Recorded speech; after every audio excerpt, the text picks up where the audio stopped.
Hello friends, welcome back to my YouTube channel English zone में आप सभी का स्वागत है। तो चलिए इस वीडियो में हम आपको टेंस से रिलेटेड बहुत से इंपॉर्टेंट क्वेश्चन आपको बता रहे हैं। तो प्लीज़ ये वीडियो पर बने रहें और वीडियो को लास्ट तक ज़रूर देखें। अगर आप हमारे यूट्यूब पर देख रहे हैं तो हमारे इंग्लिश जॉन 3.5 को सब्सक्राइब करिए। अगर मौज पर देखना चाहते हैं तो राजकुमार पर देख सकते हैं, और मौज पर देखना चाहते हैं तो केराज 78310 पर आप जाकर उसे देख सकते हैं, फॉलो कर सकते हैं और सब्सक्राइब कर सकते हैं। तो चलिए आगे बढ़ते हैं। अब हम बात करते हैं टेंस की। किसकी बात करते हैं? हम बात करते हैं टेंस की। तो आपके सामने जो दिखाई दे रहा है ये टेंस है। क्या है? टेंस है। तो चलिए टेंस कितने प्रकार के होते हैं? तो टेंस जो होते हैं 3 प्रकार के होते हैं। कितने प्रकार के होते हैं? 3। जो आपकी पहला होता है प्रेजेंट टेंस, दूसरा होता है पास्ट टेंस और तीसरा होता है फ्यूचर टेंस होता है। तो चलिए सभी टेंस के प्रकार जो होते हैं 4 होते हैं। जैसे कि प्रेजेंट टेंस आपको यहाँ पे दिखाई दे रहा है प्रेजेंट टेंस, ठीक है। तो प्रेजेंट टेंस कितने प्रकार के होते हैं? तो प्रेजेंट टेंस भी 4 प्रकार के होते हैं। उसके बाद अगर हम बात करें पास्ट टेंस के, तो भी 4 प्रकार के होते हैं, और फ्यूचर टेंस भी 4 प्रकार के। सभी कितने प्रकार के होते हैं? 4 प्रकार के होते हैं। अगर पहला बात करें तो यहाँ से आप देख सकते हैं प्रेजेंट टेंस कितने प्रकार के होते हैं? 4 प्रकार के। सभी कितने कितने प्रकार के होते हैं? 4 प्रकार के होते हैं। जैसे कि यहाँ पहला, अगर प्रेजेंट की बात करें तो पहला होता है सिंपल प्रेजेंट टेंस, या इसको हम बोल सकते हैं प्रेजेंट इंडेफिनिट टेंस बोलते हैं। दूसरा है प्रेजेंट कंटिन्यूअस टेंस, तीसरा है प्रेजेंट परफेक्ट टेंस, और चौथा है प्रेजेंट परफेक्ट कंटिन्यूअस टेंस होता है। सेम इसी तरह से आपका पास्ट भी होगा, simple past tense, past continuous tense, past perfect tense, past perfect continuous tense होगा।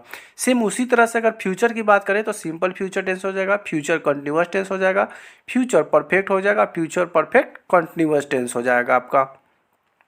तो आपका ये भी सभी जो है ये फ्यूचर टेंस का है, ठीक है। अब इसका हम पहला भाग जो होता है प्रेजेंट टेंस का होता है, जो कि आपका डिफिनेशन के साथ हम पढ़ते हुए चलेंगे। तो चलिए ध्यान देते हैं कि पहला जो टेंस आया मेरा सिंपल प्रेजेंट टेंस। हम कैसे पहचानेंगे कोई वाक्य जो है सिंपल प्रेजेंट टेंस में है? तो चलिए, क्या हिंदी वाक्य कहा कि जिस हिंदी वाक्य क्रिया के अंत में क्या है? क्रिया के अंत में ता लगा है, ती लगा है, ते लगा है, ये सभी चीज़ अगर लगा रहता है तो उसे हम क्या कहते हैं? सिंपल प्रेजेंट टेंस कहते हैं। इसका पहला स्ट्रक्चर जो है हम लोग क्या किए हैं? कल पढ़ चुके हैं। जो कि पहला स्ट्रक्चर था सब्जेक्ट प्लस एस या ई एस और प्लस ओ होता है, जो कि ये स्ट्रक्चर हम कल पढ़ चुके हैं। अगले वीडियो में आप नहीं देखे हैं तो हमारे अगले वीडियो में जाइए और उसके प्लेलिस्ट में जाकर देख सकते हैं। चलिए अब हम आज जो पढ़ने वाले हैं स्ट्रक्चर 2 से लेकर 5, जो भी जो स्ट्रक्चर है सिंपल प्रेजेंट टेंस का 4 स्ट्रक्चर होता है, वो भी सभी स्ट्रक्चर हम इस वीडियो में जानेंगे। तो चलिए पहला स्ट्रक्चर तो हम पढ़ लिए। दूसरा स्ट्रक्चर कहा सब्जेक्ट प्लस डू या does plus not plus verb 1 plus O. देखिए ओ का मतलब क्या होता है? ओ का मतलब होता है अदर वर्ड होता है। क्या होता है? अदर वर्ड होता है, ठीक है। अब उसको जब ट्रांसलेशन बनाएंगे तभी आपको उसमें समझ में आएगा, ठीक।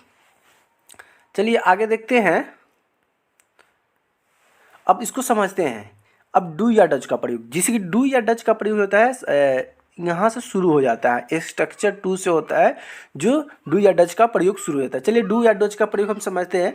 डू या डज का प्रयोग जैसे कि यहाँ पे दिया गया है ही, सी, इट और किसी का नाम हो, कहीं पे अगर ही का प्रयोग आएगा या वह लड़की के लिए, वह लड़का के लिए, और इट्स या किसी के व्यक्ति का नाम है तो हम किसका प्रयोग करेंगे? डज का पढ़ेंगे। अगर अगला देखते हैं जैसे कि वी रहे, यू रहे, दे रहे, या कोई पुलर वर्ड आ जाए तो उसके साथ हम किसका प्रयोग करेंगे? डू का प्रयोग करेंगे। चलिए ये तो आपको समझ में आ गया। अब हम नेक्स्ट की ओर बढ़ते हैं और एग्जाम्पल की सहायता से समझते हैं कि डू या डज का प्रयोग कैसे किया जाता है। तो चलिए ये पहला क्वेश्चन रहा ये सामने। मैं नहीं पढ़, यहाँ पे गलत हो गया, यहाँ पे होना चाहिए मैं नहीं पढ़ता हूँ, ठीक है। इसको थोड़ा गलती हो गया तो इसको सुधार लेना है। ये टाइपिंग में थोड़ा मिस्टेक हो गया। ये यहाँ पे मैं, यहाँ पे होता कि मैं नहीं पढ़ता, नहीं पढ़ता हूँ। चलिए अगर यहाँ पे है मैं नहीं पढ़ता हूँ, तो देखिए मैं यानी कि मैं की बात करें तो यहाँ पे मैं क्या क्या हो जाता है, आई हो जाता है। इसके पहले स्ट्रक्चर में हम क्या पढ़े कि आई के साथ डू का प्रयोग होता है, तो यहाँ पे आई के साथ किसका प्रयोग आ गया, डू के साथ बोला कि नॉट का प्रयोग करना, यानी कि इसमें नो नहीं पाया है कि मैं नहीं पढ़ता हूँ, तो यहाँ पे हो जाएगा नॉट हो गया। उसके बाद है पढ़ना, तो पढ़ना का क्या होता है, रीड होता है। ठीक है, तो मैं नहीं पढ़ता हूँ, आई डू नॉट रीड। चलिए नेक्स्ट बढ़ते हैं अगला क्वेश्चन की तरफ। तुम नहीं रोते हो, यहाँ पे भी थोड़ा मिस्टेक हो गया है भाई, टाइप पर यहाँ पे ध्यान नहीं दिया। चलिए तुम नहीं रोते हो, यहाँ पे होना चाहिए रोते हो, यू डू नॉट वीप होगा, क्या होगा, यू डू नॉट वीप। चलिए नेक्स्ट देखते हैं।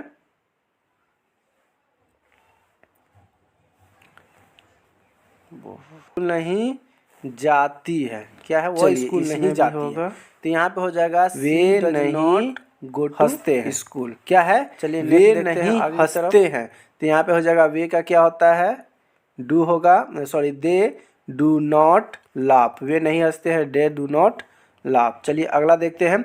अब देखिए अब हम पढ़ते हैं स्ट्रक्चर 3। स्ट्रक्चर 3 में क्या होता है कि डू या डज और प्लस एस और प्लस वर्ब 1। अब इसमें समझना है कि डू या डज किसका प्रयोग होगा। ठीक है, तो यहाँ पे हम देख रहे हैं कि यहाँ पे डू और डज प्लस सब्जेक्ट फिर वर्ब 1 और प्लस ओ आता है। तो डू या डज कब प्रयोग किया जाता है, तो जब भी कोई क्वेश्चन वर्ड में क्या का प्रयोग पहले आ जाए, क्या का प्रयोग पहले आ जाए, तो इसके साथ सब्जेक्ट के साथ जो लगता है उसको हम पहले लगाएंगे।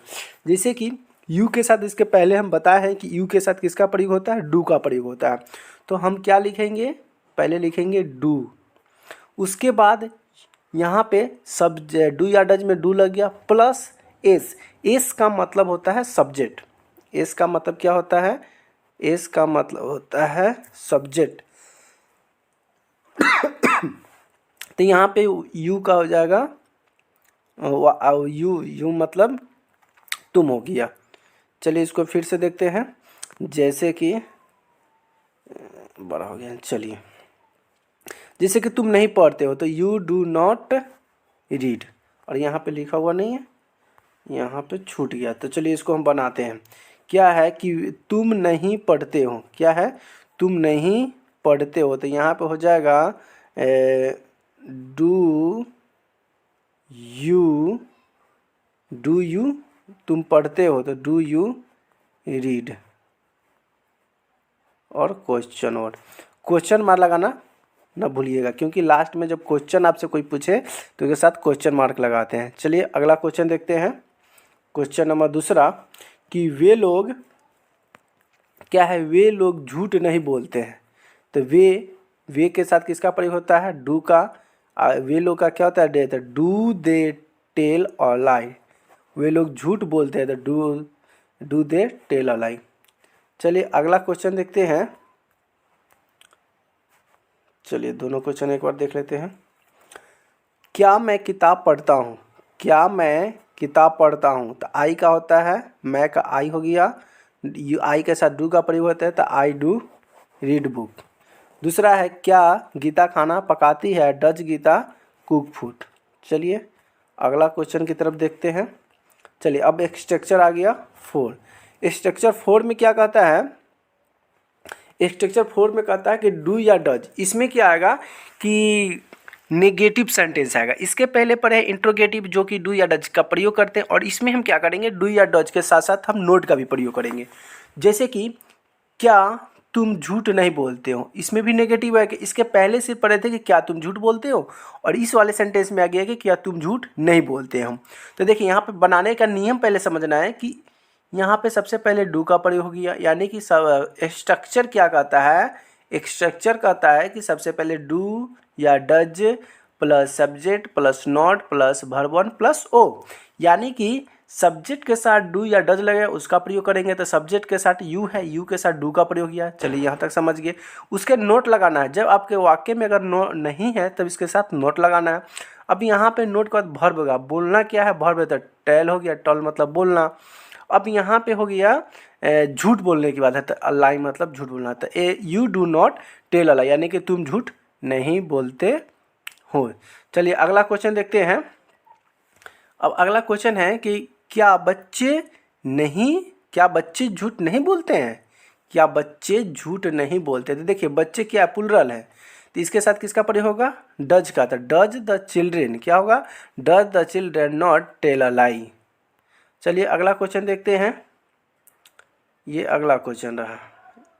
चलिए अगला क्वेश्चन रहा कि क्या सोहन स्कूल नहीं जाता है? क्या सोहन स्कूल नहीं जाता? तो does the Sohan not go to school, does the Sohan not go to school. चलिए नेक्स्ट क्वेश्चन देखते हैं।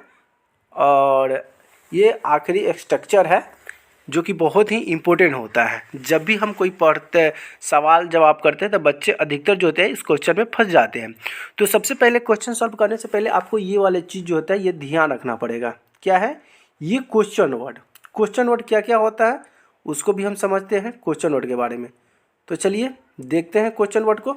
जैसे कि क्वेश्चन वर्ड क्या कहा? क्वेश्चन वर्ड का मतलब होता है प्रश्न, वाक्य, शब्द। आपका जितना जो ये शब्द दिख रहा है, क्या, कब, कैसे, किससे, कहाँ, ये सभी चीज़ क्या है? क्वेश्चन वर्ड है। जैसे क्या, तो वाट मतलब क्या होता है? क्या। कब, व्हेन मतलब कब। कैसे, हाउ मतलब कैसे होता है। किसको, हूँ मतलब किसको होता है। जब, विच मतलब जब होता है। वाई मतलब क्यों होता है। वेयर मतलब कहाँ होता है। और कौन का हु होता है। जब इस तरह का सेंटेंस आता है तो इसे हम क्वेश्चन वर्ड सेंटेंस बोलते हैं, जो कि स्ट्रक्चर में आप देख सकते हैं कि पहले क्यू दिया हुआ है, उसके बाद डू या डज है, उसके बाद सब्जेक्ट हो जाएगा, उसके बाद वर्ब वन हो जाएगा, उसके बाद ओ हो जाएगा। चलिए अब इस पर आधारित कुछ क्वेश्चन देखते हैं। चलिए हमारे पास रहा एक क्वेश्चन, ये रहा। चलिए क्वेश्चन क्या कहा, ध्यान समझना है कि मैं क्यों हंसता हूँ। आपको सबसे पहले स्ट्रक्चर बताया था, क्यू डब्ल्यू प्लस डू या डज प्लस वर्ब वन और प्लस ओ बताया था। तो चलिए इसमें क्या कहा कि मैं क्यों हंसता हूँ। यहाँ पे बहुत मिस्टेक हो गया, यहाँ पे हंसता होता है यहाँ पे। चलिए देखते हैं।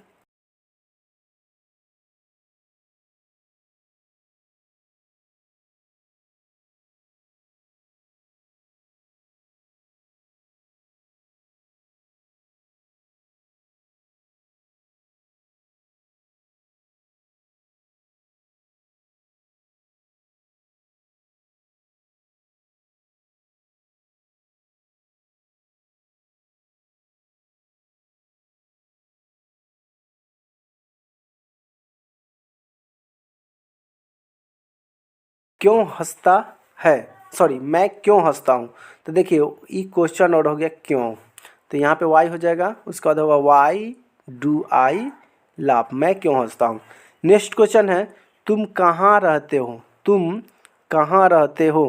तो वेयर का प्रयोग पहले हो जाएगा, तो where do you live, where do you live, तुम कहाँ रहते हो। अगला क्वेश्चन देखते हैं और आखिरी क्वेश्चन देते हैं। चलिए आखिरी क्वेश्चन है कि आदिति क्यों रोती है। आदिति क्यों रोती है, ध्यान दीजिएगा क्वेश्चन पे, आदिति क्यों रोती है। अब इसमें आपको देखना है क्वेश्चन वर्ड, क्वेश्चन क्या हो गया, ये बीच वाला हो गया, ये क्वेश्चन वर्ड हो गया। क्वेश्चन वर्ड पहले लिखेंगे तो वाई, आदिति के साथ किसका प्रयोग करेंगे, डज का, और आदिति का सब्जेक्ट है तो आदिति हो जाएगा, और यहाँ पे हो जाएगा भर्ब, रोना तो भर्ब हो जाएगा, यानी कि why does Aditi weep, Aditi क्यों रोती है। ये हमारा संपूर्ण प्रेजेंट सिंपल प्रेजेंट टेंस था। अब हम अगले टॉपिक पर पढ़ेंगे। अब मेरा अगला टॉपिक रहेगा प्रेजेंट कंटिन्यूअस टेंस का, जो टेंसेंस रहा है, रही है, रहे हैं, लगा रहता है, उसे प्रेजेंट कंटिन्यूअस टेंस कहा जाता है। तो अगले वीडियो में हम जानेंगे प्रेजेंट कंटिन्यूअस टेंस के बारे में। अगर हमारी वीडियो अच्छी लगे तो प्लीज़ वीडियो को लाइक करें, अपने दोस्तों को शेयर करें।